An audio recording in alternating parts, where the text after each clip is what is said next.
Sita.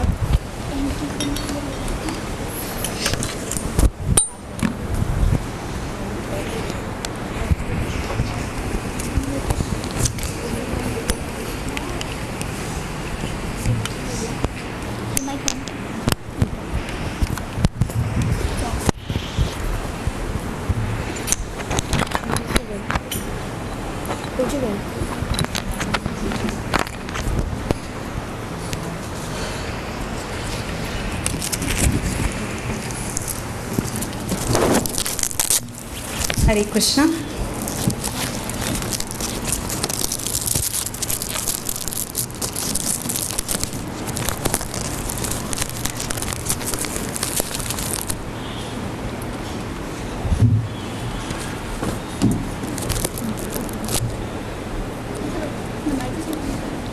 Yeah. Hare Krishna. I welcome all of you today. Beautiful, shining faces, wonderful girls, to today's Chetana festival after a long, long wait. I think it's around 2 years that we have not seen each other or met each other, and this is something which we were all waiting for.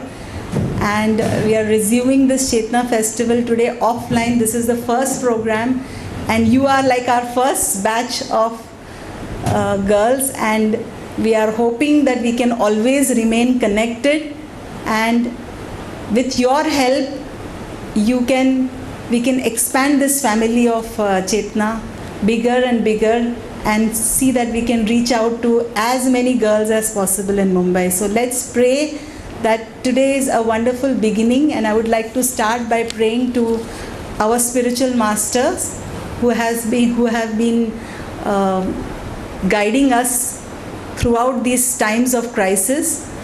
Let us pray by starting Nama Om Vishnu Padaya Krishna Preshtaya Bhutale Srimate Bhaktivedanta Swami Iti Namine Namaste Saraswati Deve Gauravani Pracharine Nirvishesha Shunyavadi Paschatya Desha Tarine Nama Om Vishnu Padaya Krishna Preshtaya Bhutale Srimate Radhanath Swami Iti Namine Jai Shri Krishna Chaitanya Prabhu Nityananda Shri Advaita Gadadhar Shivasadi Gaura Bhakta Vrinda Hare Krishna Krishna Krishna Hare Hare Hare Ram Ram Ram Hare Hare. Thank you very much. So we all hope that this is an auspicious beginning of Chetana festival once again, after this crisis that the whole world has gone through, where we were disconnected from each other, and we all have gone through this pangs of feeling how painful it is when we are disconnected, right, from each other. It is so difficult when we are not able to connect with our closest friends, when we are not able to connect to families. So I chose this topic, the eye disease. It's like you must be thinking, the eye disease. I am a dentist by profession actually, but I chose this topic, the eye disease, because we are right now all experiencing this disconnection, this feeling of disconnection, which is very, very painful, and we need to know what is the root cause of this feeling of disconnection if we want to really get over this, right? So the eye disease is the name of the topic which I have chosen, because it is very, very subtle. Just now we had this beautiful interactive session where each one of you discussed about this most subtle of all anarthas that is there within each one of us. So the Bhagavad Gita says that we are made up of the material part and the spiritual part. And Bhagavad Gita says that the material part of our body, of us, our identity, is made up of 5 gross elements and 3 subtle elements.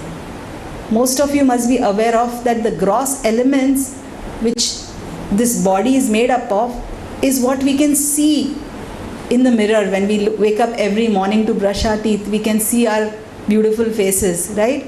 That is made up of gross elements. So can anyone tell which are the gross elements which it is made up of? Very good. Yes, earth, water, fire, air and ether. So this material body is made up of these 5 elements, but there is something beyond this what we can see in the mirror. Like when we look at ourselves in the mirror, we say, oh, I am this girl. We identify with our bodies, right?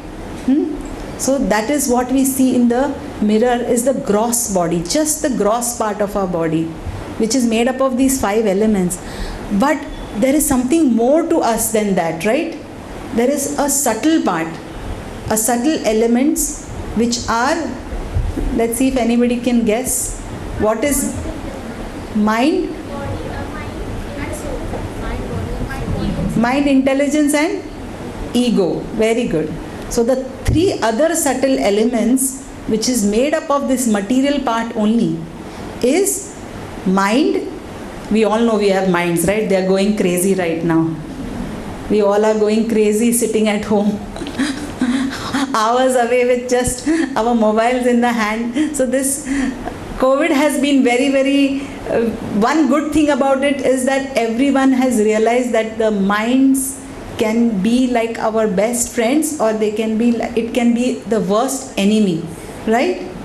So thankfully, my experience in this whole COVID situation is that it helped me to actually become more aware of my mind. And not only that, in the times of crisis, I realized that the association of devotees and all the things that we learn through this bhakti process helped me so much during the times of COVID. Because there were, you could see the amount of pressure and the tension that people have gone through. No, right? We have seen it. We have seen in the TV and the news. But thankfully, at least one thing we became aware of personally is that mind can be used in our favor also. So mind is something which we all are aware of. But beyond the mind is the intelligence. During COVID times, the intelligence was the only thing which would help us to keep rational, right? Otherwise, so many things, so much hype was created because of the virus that at one time people were losing their sanity also.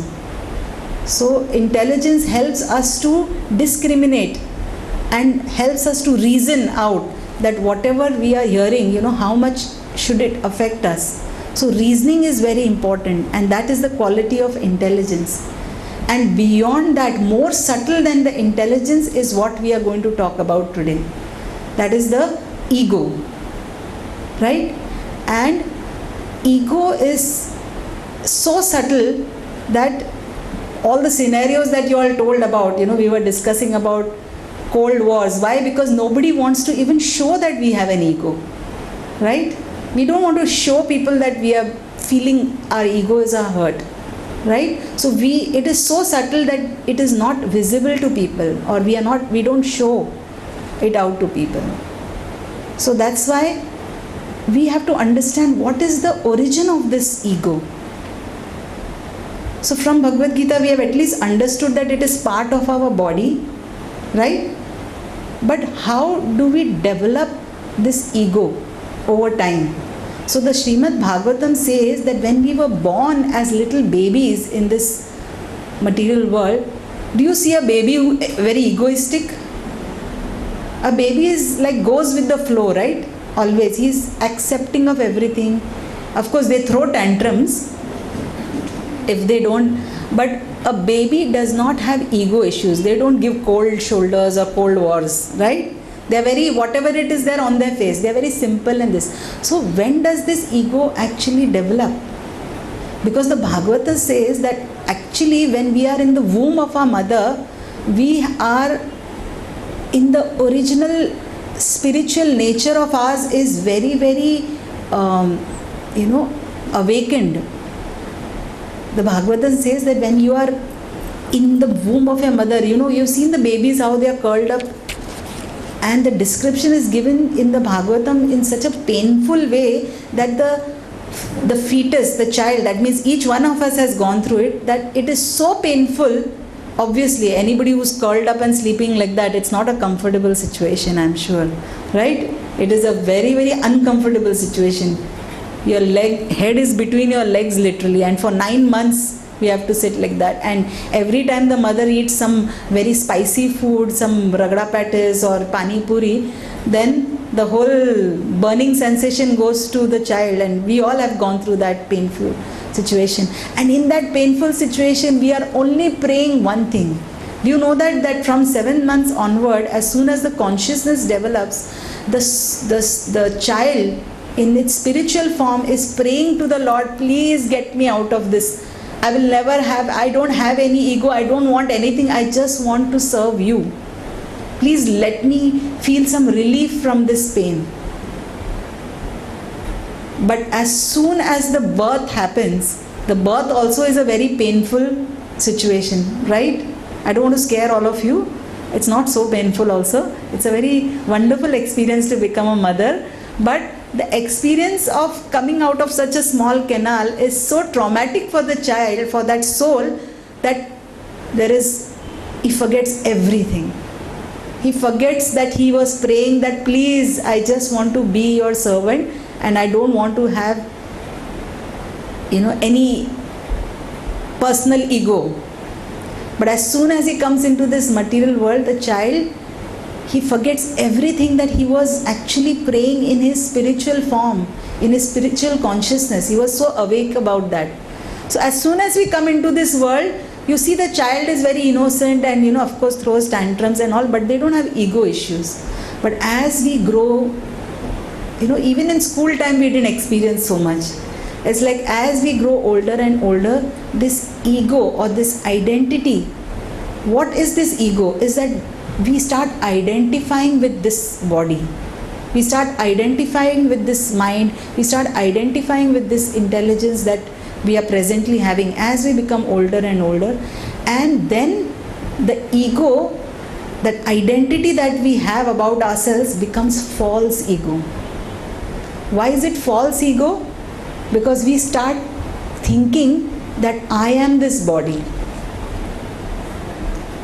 So you become so attached to your own body, and not only that, the false ego is so subtle that it keeps expanding also. We start becoming attached to everything that is connected to this body, to the extent that we are so connected to our mobiles, right? We think the mobile is not different from our body. If the mobile falls down, you scream more louder than if somebody would have hit you on your face. So there's a funny example of this guy who's driving in this Mercedes car, and he's so, it's like he's so proud of having a Mercedes that, suddenly there is a traffic jam and, samne se one rickshaw fellow comes and almost goes close to the Mercedes and he says, "Abhi ye rickshaw wale, dikhta nahi hai kya?" He's not even saying rickshaw wale, he's saying, "Arey rickshaw, hato." That means he thinks he's the Mercedes car. That means you identify with the Mercedes car so much that the false ego makes him believe that he is only the Mercedes car, something very superior. And rickshaw, rickshaw baju hato. Yani you are considering that rickshaw to be more inferior than you. That is false ego. When you start identifying with your body so much that you start thinking that whatever it is, you can see in the mirror, oh, I'm so beautiful. I have such beautiful hair. I think I should buy all these cosmetics which are, better quality to improve my beauty. And then you start identifying so much with your beauty that we discussed this scenario, how you become so proud that you look down on others if somebody has a complexion little darker than you. But is that the real you? The Mercedes car, is that? Now if there is an accident, if somebody, if that Mercedes car goes and bangs into a tree and gets completely bashed up, will you take the Mercedes car to the garage first? What is more important? Is the living person who is driving, the same arrogant guy who was driving, is actually the living person, right? You'll rush him to the hospital first. So just try to use this analogy exactly to what I have been trying to tell you, that your body, you start identifying with it so much. But is the body more important, or is the living entity, the real soul within the gross and the subtle body, which is beyond that, which is important? You understood the difference? So the spirit soul is more important, is completely superior or different from the material body and the subtle body, right? But the false ego is when we start identifying with our body as ourselves. That is the false ego. So that's why when somebody says, so it's the other way around also, we should understand. As young girls, the major issue that young girls today are facing them is that body shaming. You know what is body shaming?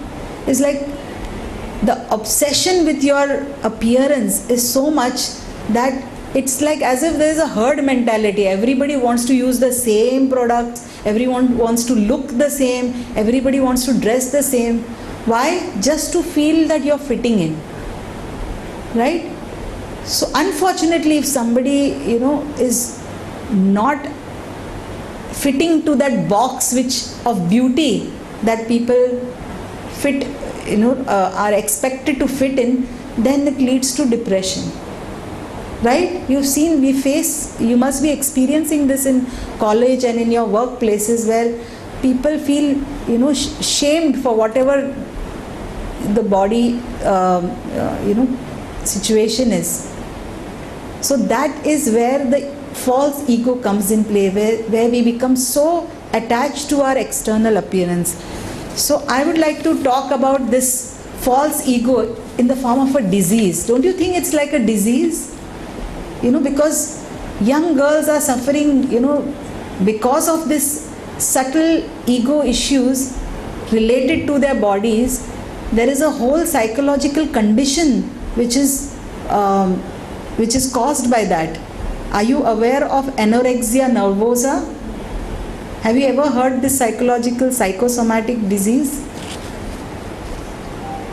Anorexia Nervosa and bulimia. These are two actually known psychological conditions which affect young girls, where those who feel, they identify with their body so much, that who feel that, oh, they are not up to the mark, or they are so fat that they starve themselves.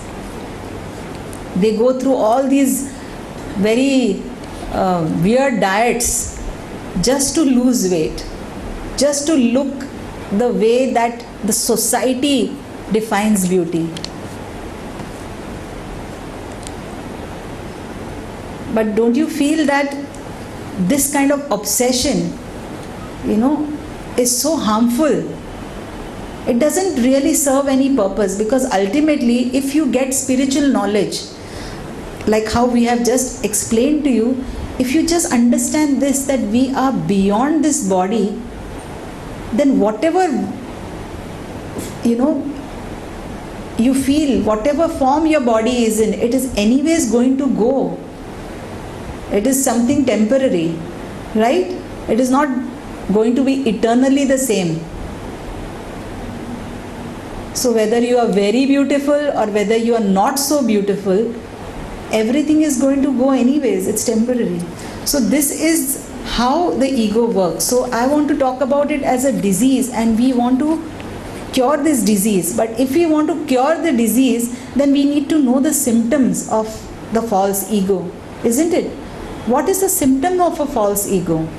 We all have it. So let us accept one thing, that if anyone in this room thinks that, oh, I don't have any ego, then he's just fooling themselves. Oh, I'm very, I'm very humble and I don't have any ego at all. So this is foolishness to think that we don't have false ego. Each one of us is actually having this disease, this I disease. So we need to become aware of it, at least in the discussion, many things came out, right? How the different scenarios, how we, can experience this ego, where we talk about ourselves as capital I, Our life revolves around this capital I. So the first quality which I would like, first symptom of this disease, to understand it better, is what we just talked about. We become so obsessed with ourselves, right? Our needs, our feelings, our emotions. So the whole focus is just I, capital I, big I. Like in the poster, it was like a, big I. We start identifying ourselves with only ourselves. Actually, we are just focusing on ourselves. You imagine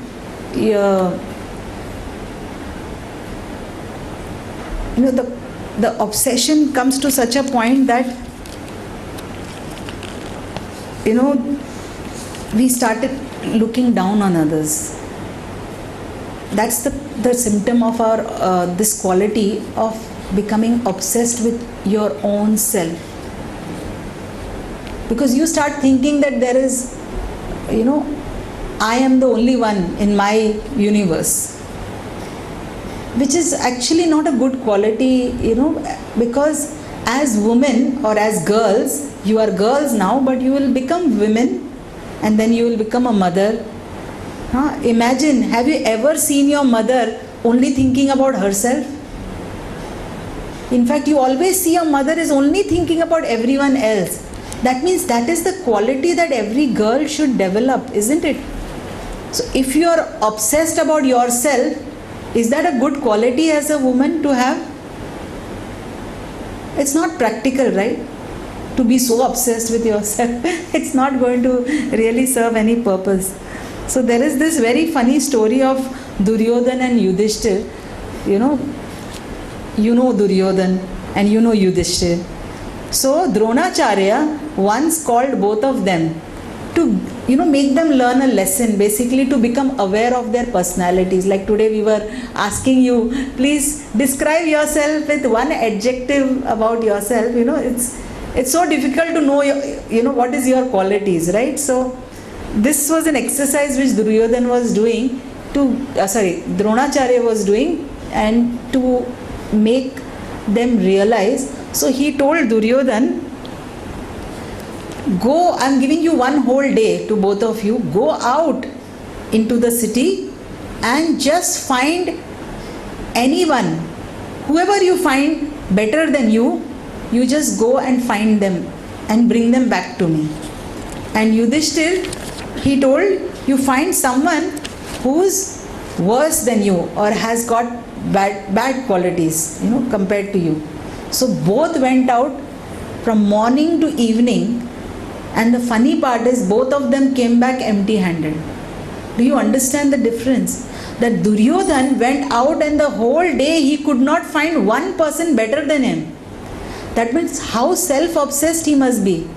That every time he looked at another person, he felt, he can't do this as good as me. He can't look as good as me. He can't talk as good as me. So he was just finding so many, disqualifications in others that he was thinking he is the best. Now imagine what kind of self-obsession this is. That is Duryodhan. And Yudhishthir, on the other hand, he went the whole day from morning to night, and every person he saw, he was thinking, my God, he has this quality better than me. Oh, I can't, dress like him. I can't imagine. Yudhishthir is like the emperor of the whole, of that, he was the prince, crown prince. Still he had this attitude, that he could not find any person better than him, and he came empty-handed. So this is the quality of false ego. You understand? That how subtle it is. And all this is happening inside, right? Where you start thinking that you are better than everyone else. So then what happens? If you think like this, you think they are the most popular people in college who are self-obsessed like this? Are they the most popular people who everyone loves to have around and talk to them? Are they very attractive? What do you think? I think they are only attractive to themselves. Right? But if you want to become attractive, or if you want to really, make other people love you or like you, self-obsession will actually put people off. Right? So the statement, for all of you young girls to understand is, the more you want to become friends with others, or more you want friends to like you, then we have to reduce this quality of being obsessed with your own self. Because what happens, the next symptom comes then. When you become obsessed with yourself, what is the next symptom? You become insensitive to other people's feelings. You become so insensitive to other people, you become oblivious of other people around you and what their needs are, what their pains and sufferings are, what is their emotions, what impact am I having on the other people. Have you met somebody like this anytime? Imagine if our mothers would have been like this, would we have become grown up also, if our needs are not taken care of? So as a woman, the first quality that is taught to us as an example when we look up to our mothers is how to be sensitive to other people's needs. Yes? How to take care of others, how to nurture others, how to love others, how to care for others. In Bible there is a very nice statement, in giving we receive. Right? The more you give to others, the more we will receive. But as we were discussing about in family, there is so much breakups that happen within the family. Why do you think it happens? In the olden days, now all the elderly Matajis, whoever is there, they will say that our families always used to be joint families. Nowadays the situation is that, families cannot be together. It's because, the level of our tolerance or being sensitive to other people is reducing now. It's becoming more and more difficult. So as future generation, if you just understand the importance of this quality, then you'll understand that in a family, to keep everyone together or to be loving and giving to everyone, that is the way how we can really keep families together and have a happy relationships. Otherwise, today relationships break at the drop of a hat, right? So this is the reason, the subtle reason behind it is this eye disease that we are suffering from. We are insensitive. Then in colleges we have this groupism. You know why this groupism happens? Same, the obsession that, I want only a particular type of girls around me. Because my status depends on the people who are around me. They all should have iPhones. If they don't have iPhone, means they don't fit in my circle. How shallow can we get? Where we choose friends on the basis of what brands they wear or what phones they carry. How can you judge a person by the phone that they carry? That is how you become insensitive to the others who don't carry iPhones then. They feel left out. They feel, unwanted. Is that a nice thing to do? That is not really, so the neglect that we give to others, that will come back to us eventually. And in fact, this insensitivity to others' pain is a quality which goes to such an extent that, we see in our Shastras, for example, there is a very nice story in Srimad Bhagavatam about Kamsa, where he was supposed to be he was so loving to Devaki. She was his favorite sister. He was always so loving. He would give her gifts and he would always, but the ego, the false ego in Kamsa was so much that the moment he came to know that the son of Devaki is going to be the cause of my death, that he is going to harm me in some way, the next second he became so insensitive to the point that he removed his sword and he was ready to kill Devaki. The false ego is such that in a moment everything can change. Even within families, even among best friends, even among, the closest of all relationships. That's what happens, right? The whole root cause is this disease, the I disease, where everything changes in a moment, right? So the next quality or symptom of the false ego is one starts thinking that I, the capital I am talking about, I am the doer, I am the enjoyer, I am the proprietor. What is the meaning of this? One starts thinking that whatever I have achieved in life is only because of me and me alone. I am a self-made woman. This feminists, who are like very, very, want to always compete, want to show that no, I am everything. I am the smartest woman, or I am the smartest girl, or if I am getting the highest marks, it's because, it is all my achievement.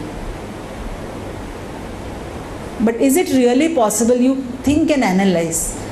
Is it possible that we can ever claim that I am the doer and I am the only person responsible for my all the accolades or achievements or whatever you have? If you go to see, everything is coming from your parents. If you would have not been born, you would not have, it's because of them that you have taken birth and you are able to do something. Isn't it? So if we start thinking that, everything is by my own achievement, then what will happen? Which quality will come in your heart? What is the anartha which will rise in your heart?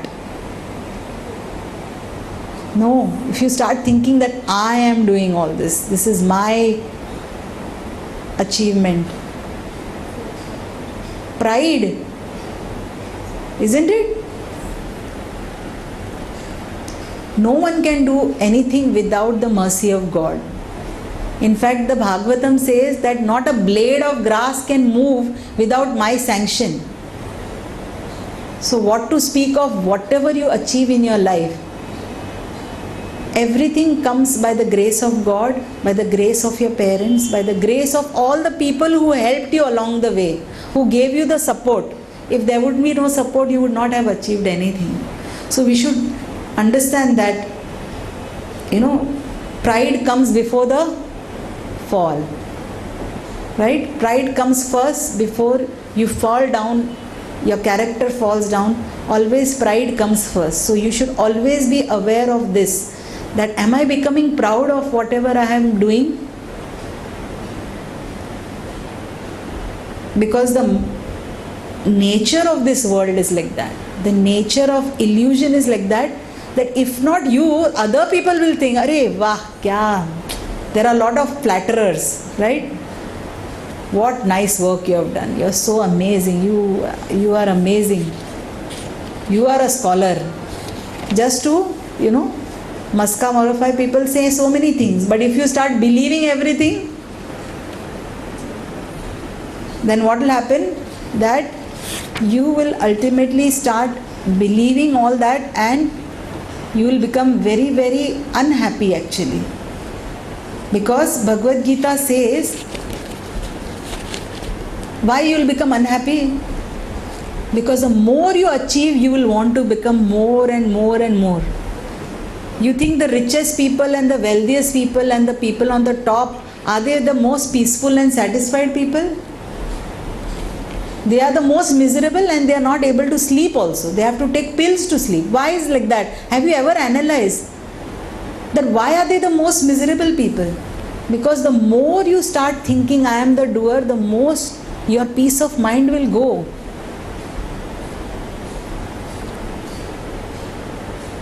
Because that is the nature of Maya. It just keeps increasing. It keeps pulling you more and more into illusion. You start in a small way, but then it builds up to a point where you suddenly realize that you have fallen into complete Maya. There's a very funny story. Once Narad Muni went and he was becoming very proud internally, very subtle way. Though he is a pure devotee, he was thinking, Maya cannot touch me. What is this Maya? There's so much big hype about Maya, illusion.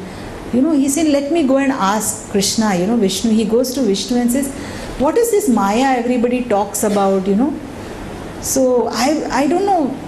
Everybody makes such a big deal about Maya. So he's trying to show that, what is this Maya? It cannot touch me. So he is waiting for Vishnu to answer, and Vishnu didn't answer at all, he didn't give any reply. And instead he told Narad Muni, let's go to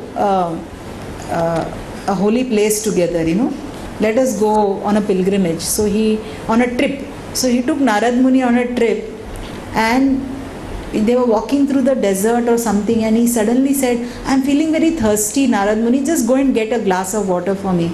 So Narad Muni went looking all over, and he suddenly found a hut, and he knocked on the door, and the door opened, and the most beautiful looking girl opened the door.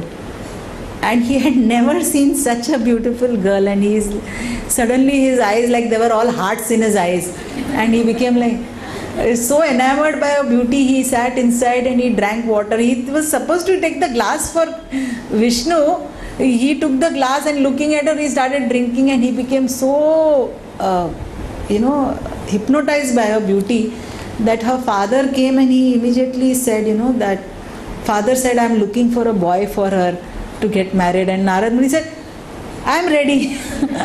And he got married, and then he was so happy. He had few children, and then he was so busy because everything her father arranged for the house, and he didn't have to do too much hard work. So he was very blissfully happy, married and having these babies, and he was playing with the babies, and he completely got so enamored in family life that he started identifying with the family, and his happy married life was so short-lived because suddenly there was a flood in the village, and all the homes started flowing away in the water, and the flood was so much, the water was rising, and he was holding on to his wife and 3 kids.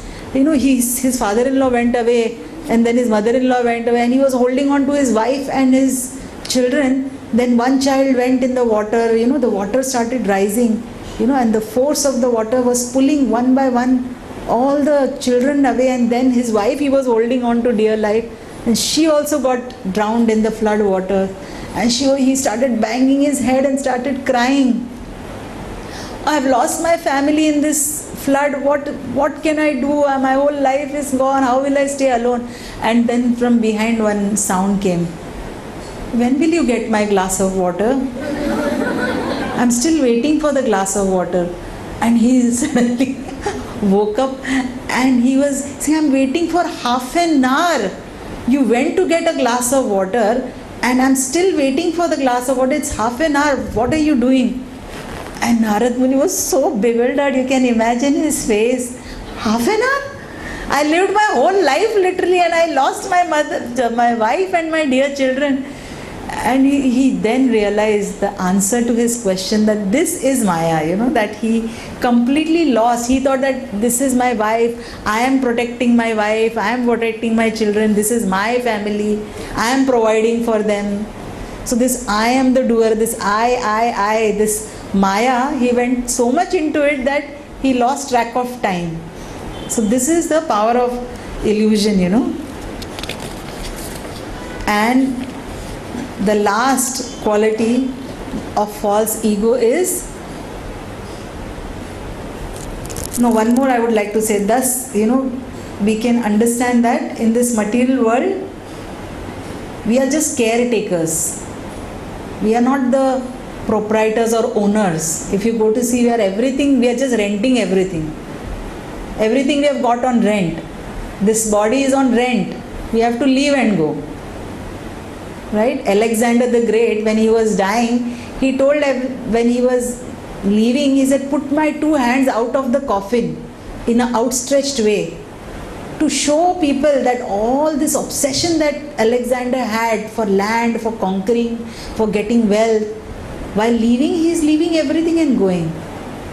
So you should always be, understand that if I want to be peaceful, then I have to not think that we are the owners, enjoyers, proprietors, controllers.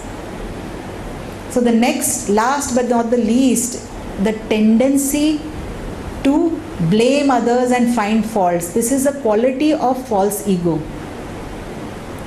Because when you start thinking you are the everything, it is easy to pass the blame to others, because you don't want to accept it. And this is a symptom which is very, very common in all of us. We are very quick to blame others, right? Whenever something goes wrong, you don't want to accept that I did that mistake. Especially at homes with mothers, we were discussing, this attitude that we show is, both parents and children show the attitude, because we don't want to accept that we are making a mistake, or maybe we are also wrong. We don't want to take the blame, and we want to blame others. But vice versa, we are very, very quick to take the credit, right? We don't want to take the blame, but we are very quick to take the credit of when something goes really good, or something right, or whatever you have achieved. You want to take the credit for it without giving the credit to others. That is false ego. This is a symptom of the disease that we are all having.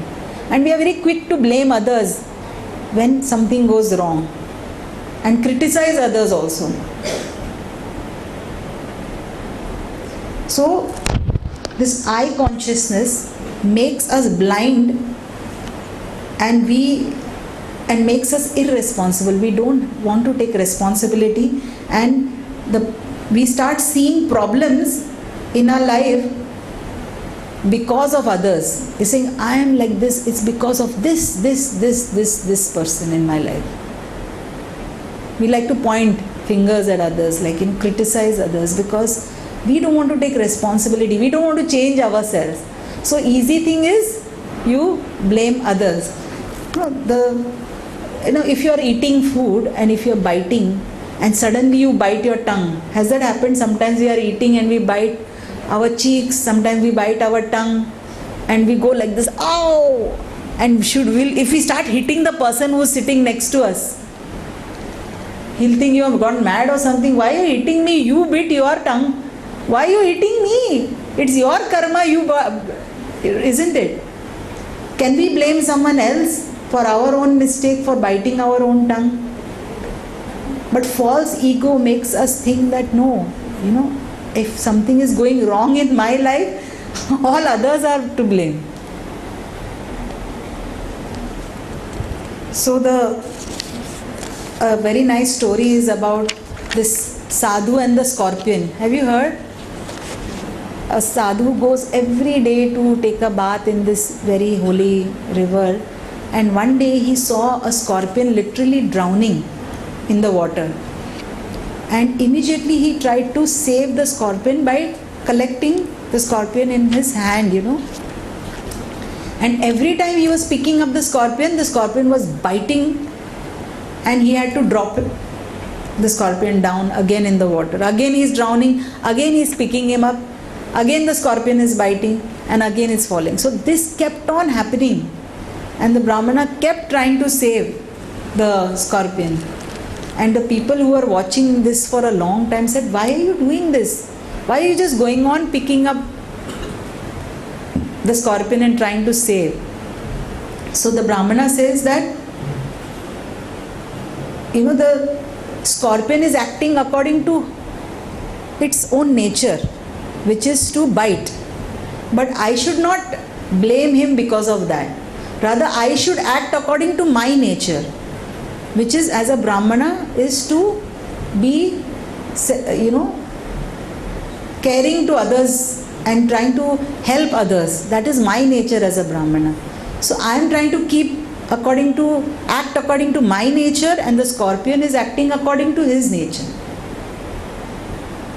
So what we learn from here is that so many times we are, insulted by our friends, or we are, criticized, or by our colleagues, or by our workers, or by our bosses. So many times we have this ego issues with we have to understand that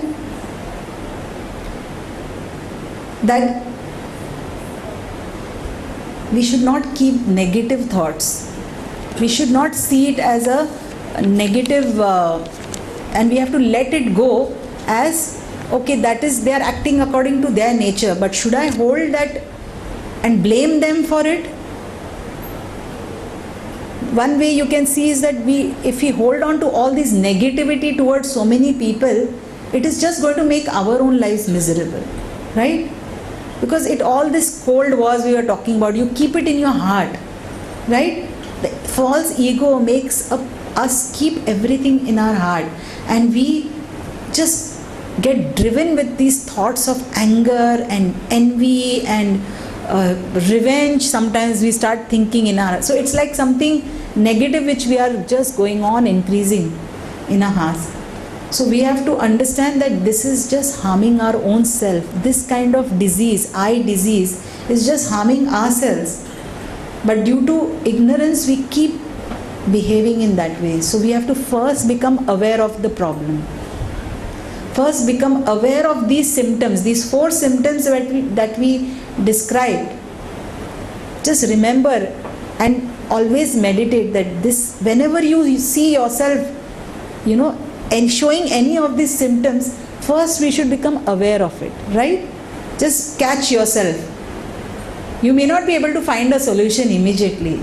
We may not get rid of the disease immediately.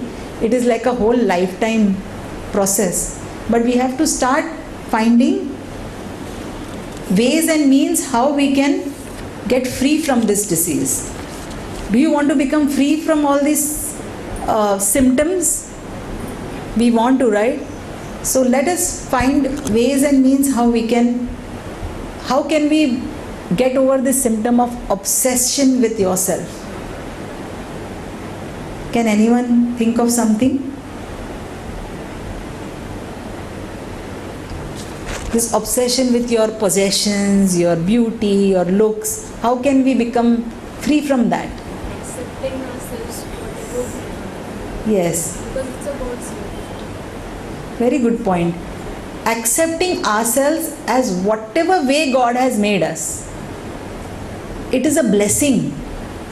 It is a blessing to be alive, first of all. Have you heard of this, that you think, oh, I wish my nose was little 1 inch shorter or 1 centimeter shorter, I would be more happy. Oh, my hair, why is it curly? Why is it not straight? And the straight people are thinking, why my hair is not curly? So it's like, it's never ending. So how we can get over that is when you wake up first thing in the morning, you look at yourself in the mirror, you thank God for whatever, you have got this life. You're living, you're breathing. Isn't that a blessing? So being grateful will really help us to stop this quality of being obsessed. And second thing, learn to appreciate and accept everyone else the way they are. Not body shaming, not judging people on the basis of external. Such quality will push people away from you. Remember that. If you want to be, loved by people, then you should not be judgmental.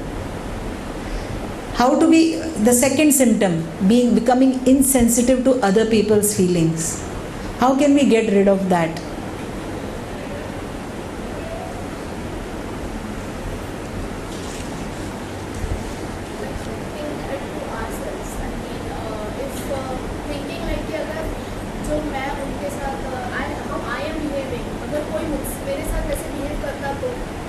Acha.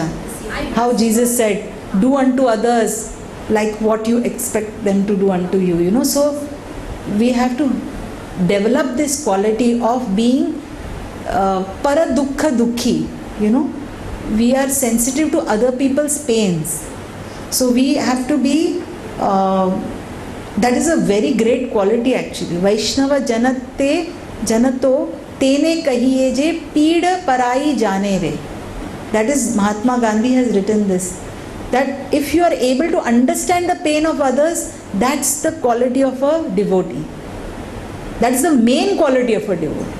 So it is very important for all of us who are here today that we have to cultivate this. There is a very nice statement I read.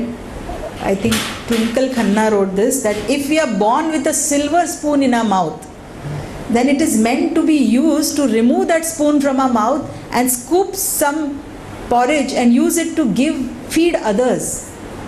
It's such a nice way to put it.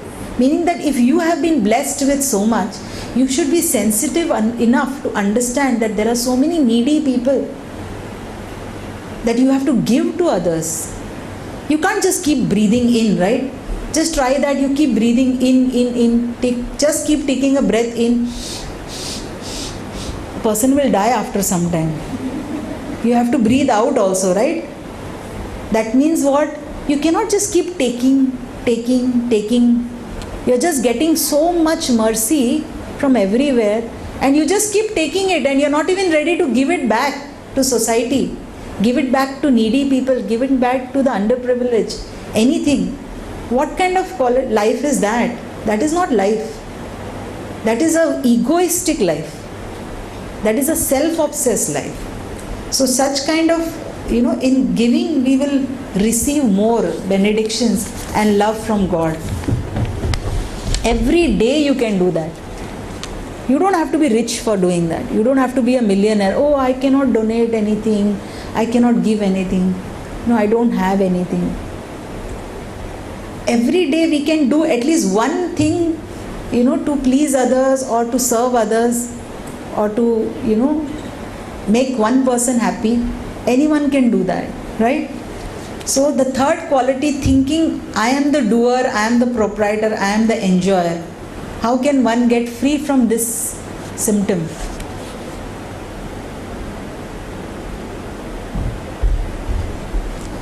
There is a very nice story about this. There is a very rich CEO of a company, very successful, like the level of Mukesh Ambani type, who has like a group of industries and he was so rich. And everybody would observe one very funny thing about him, that every day at the end of the day or at the beginning, at the end of the day, he would go into his room, open one very old suitcase, open it, look into it and close it back. He would do this first thing when he would come in the morning, and while leaving he would do that.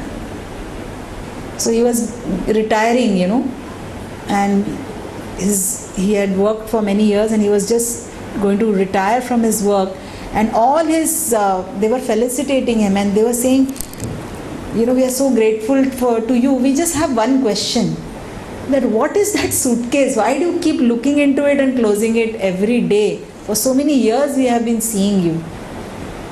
He said, today I will open the suitcase and show all of you, because I am leaving and I want to teach you one lesson. And he opened that old worn out suitcase, after years and years, and in that was the dirty clothes that he had worn when he came first time to the city and he had approached this company as a worker, and the clothes that he used to wear. And gradually he came to the ranks, he became such a successful person. He said, I want to remember every day what I was and how by the support of so many people I am what I am today because of how I was in the beginning. I should remember my humble beginnings Never forget all the people who helped you to come to the level that you are right now. Without the help and support of so many people, we will not be able to achieve anything. So this person want to give this lesson to others, that one should always know that we are actually not the doers or the achievers or the enjoyers. We are just the caretakers. And we have to use whatever we have in the service of others. Because if we don't cultivate humility, then false ego will take over. And it has to be practiced. It has to be cultivated. All these qualities has to be cultivated. They are like, this creeper which you have to water every day with a proper process. And last, blaming and criticizing others. How can we stop this, get over this quality of criticizing others and blaming others for our mistakes or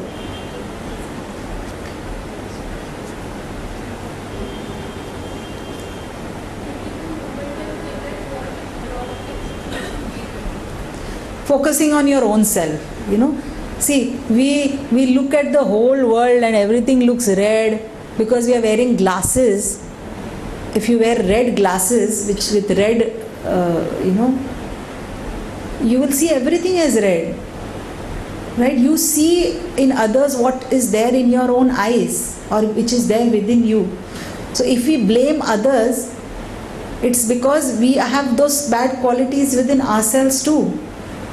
So we have to cultivate this quality of introspecting, as she says. Introspecting what is the bad qualities in me first, rather than trying to find out all the faults in others first. Radhanath Swami gives a very nice example of the bee and the fly. Have you heard this example? And he says that a devotee or a spiritual person is one who is like a bee. A bee is always finding the best flower, the most beautiful flower in the garden, and goes and sits on that flower and then extracts the honey from such a flower. Right? Whereas the fly, where do you see the fly usually? Lots of flies are hovering over a garbage dump where there is only filthy dirt and garbage. The flies are attracted to that place. So, should we be like the bee or should we be like the fly? Only attracted to finding faults and finding negative things in a situation? Or should we be like a bee trying to find the nectar, tasty nectar, honey, in every situation? Choice is in our hands, right? So it depends on us what we want to cultivate. Another thing of getting over blaming is the opposite. Start appreciating instead of blaming. Right? This is easy to do, right? Even though your mind is screaming, can't say any good thing about this girl, but I have to say something good. You have to force yourself to say something nice, even though your mind sometimes is resisting it. That we can practice. It is an easy thing to practice. And next thing is, don't think you're the victim always. Take responsibility of whatever is going wrong in your life. Take action. Because if we don't take action, we will always keep thinking, oh, I am like this only. I am like this only because of this person in my life. I am forever the victim. No, you are not the victim. You have a choice in your hands whether you want to change the whole situation. So, these are the qualities of the eye disease, the symptoms, and we as devotees, we have to just understand that the whole process of overcoming this false ego has been given to us in a platter by the mercy of Srila Prabhupada and all our acharyas. Otherwise, this ego is so subtle that no one can overcome it. In fact, it is the last thing that we can overcome. Envy is something which is last, which will go from our heart. So how can we do it? Any ideas?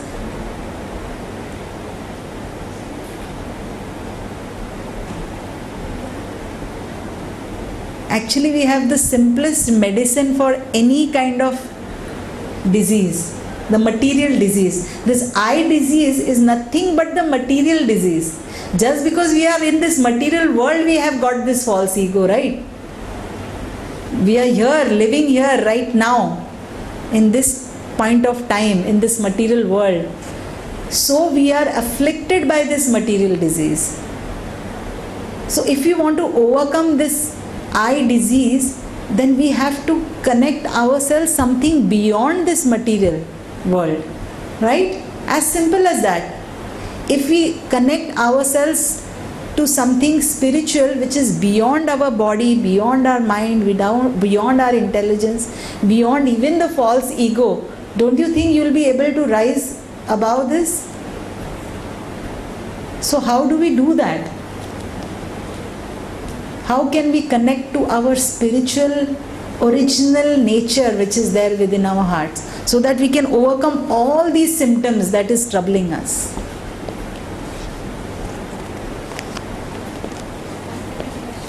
Yeah, mantra meditation. The easiest way to connect to our nature, our real nature, is through the chanting of the holy names.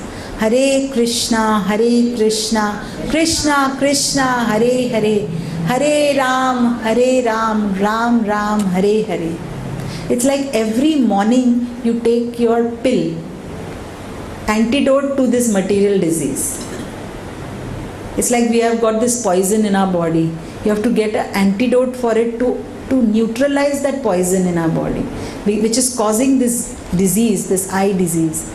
So if you start your day by the chanting of the holy names, you will be gradually connecting yourself more and more to your spiritual original nature as spirit soul, and we'll be able to overcome our lower nature, which is the eye disease and all these symptoms that we see when we identify ourselves with this body. I am a girl, I am born in a rich family, I have got this degree. We identify with all our material qualifications. So to overcome that, we have to start taking this medicine every day. Every morning we have to chant the holy name and try to hear every sound, because these 16-letter words are so powerful and it is so scientific that it can completely give us relief from the sufferings of this eye disease that we are all suffering from. So thank you very much for giving such a patient hearing to this whole complicated subject matter. And I hope that all of you will take away something, some small thing from this lecture. So if you have any questions or any discussions, because we had enough discussions before, but if you have any questions, we can take one or two. Or even if you felt something you want to share, which you liked, which will be beneficial for others, please feel free to talk and say. Yes, Ujjwal Leela. Anybody would like to give her the mic?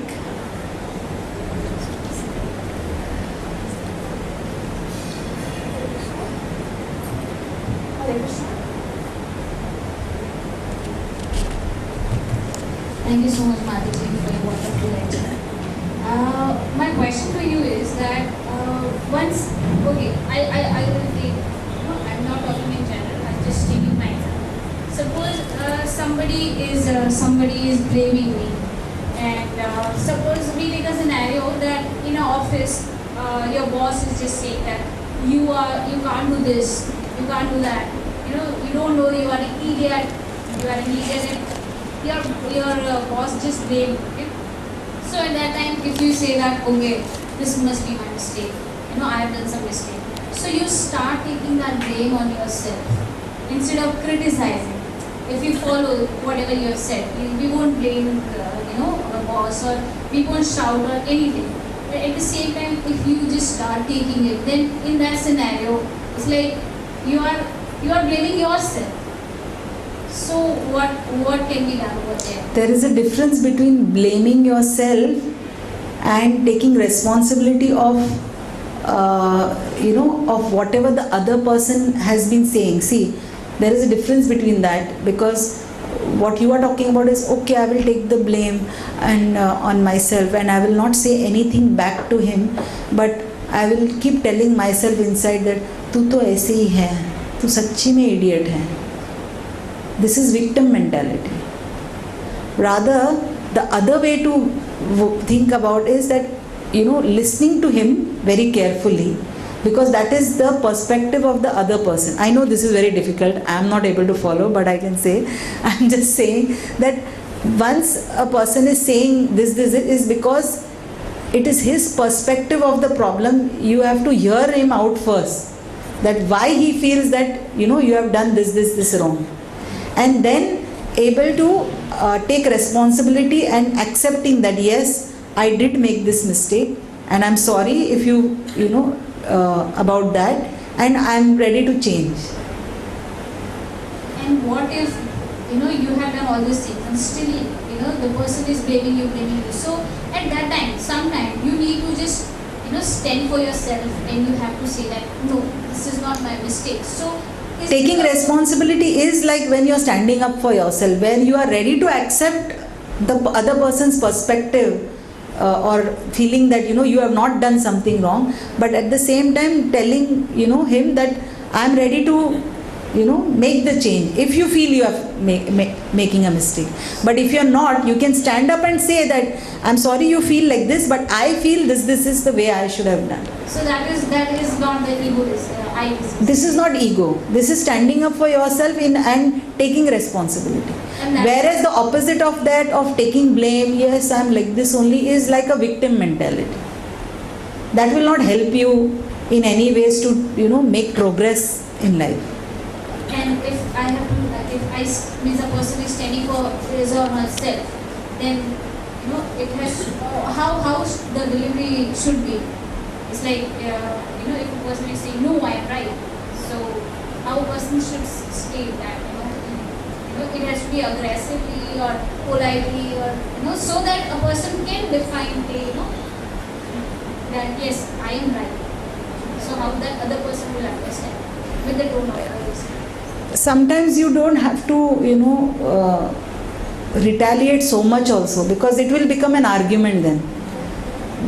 The fact that you are accepting the other person's perspective, as you are hearing him out, means that he is telling his point of view. So sometimes you have to just hear the person out and not get into an argument, because this is going to never be ending. It will never end. Because you will have your own perspective and he'll have their own. The most important thing you have to see in that situation, what needs to be done to take the thing forward. Otherwise your whole time will go in arguing. Okay, now what you needs to change, that's how you have to go ahead with the problem. Because otherwise, usually it becomes more and more complicated. So this is how one should act in the family and with everybody else. Yeah. It's very difficult, but we have to try. But the worst thing is to take the blame, because it's like, you keep becoming the victim. Ultimately, at one point, you will start screaming back. Because you are thinking, of yourself as, you're thinking so low of yourself that you will start defending yourself, and then there will be fights.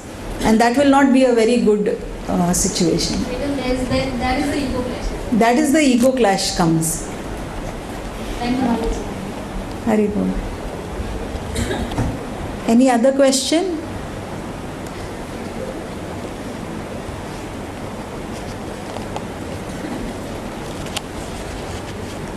So we'll have announcements if there's any announcement. And then we are going to have a dancing kirtan. I think this camera has to move. Because we want all of you to dance with so much energy, all the pent up energy of 2 years. You have to just remove. Are you all ready for that? Huh? This is only for us. This is a girls' festival. So you can just let yourself go. Oh, sorry, there's one question. Yes. Mataji, as we said, we should not take any credit. It will be an I attitude then. But sometimes it happens if we don't tell the person that yes, I have been doing this for you, the person starts taking us for granted. And then again, the person keeps on telling us nicha dikhana types of thing. We have to tell that yeah, this thing is of course they are not ultimate doers,